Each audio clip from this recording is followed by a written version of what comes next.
সুপ্রিয় দর্শক মন্ডলী, আমরা আবারও ফিরে আসছি।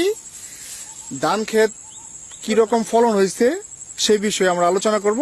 একজন কৃষক মাঠে দেখা যাচ্ছে, চলেন সেখানে আমরা যাই। আসুন। আসসালামু আলাইকুম। ওয়ালাইকুম আসসালাম। কি খবর চাচা?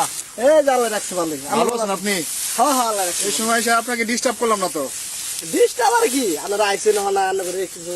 আচ্ছা বলবেন যে এই ধানের ফলনটা এখন কিরকম হয়েছে আপনাদের? না ফলন ভালো হয়েছে, খুব ভালো হয়েছে এই যে? দেখেন ইনশাআল্লাহ। এই জন্য হ্যাঁ খুব, ও অনেক ভালো হয়েছে তো। এটা কি ধান? এটা হয়েছে বিনা বিনা বিনা 32। বিনা 32।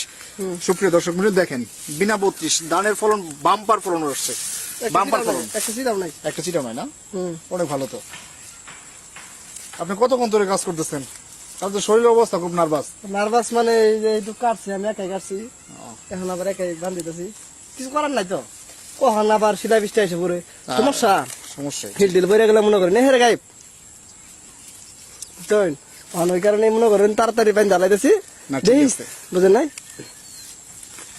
জানেন এখন না মনে করে না এই যে আপনার সাথে কথা বলতে আসলাম, ধানের ফলন কিভাবে হয়েছে, কিরকম হয়েছে সেই বিষয়ে জানার জন্য। না ফলন ভালো হয়েছে। এই যে এই ধানটা বুঝছো, এই ধানটা বাইরে দিলেও পড়ে না, মেশিন ছাড়া এটা বাইরে না, মানে মেশিন ছাড়া এটা পড়বে না তাই না? কোনোভাবে সম্ভব না। এই ধান তো ঝরে না তাই না? না না ধরে না।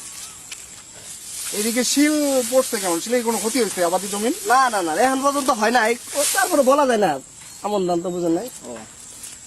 না দর্শক প্রিয় মন্ডলী, আপনারা দেখতেই পাচ্ছেন ধান অনেক ভালো ফলন দিছে। আমরা জেনে নিলাম তাহলে আমরা ধান ক্ষেত থেকে অনেক তারা লাভবান হয় অনেক। আল্লাহ হাফেজ।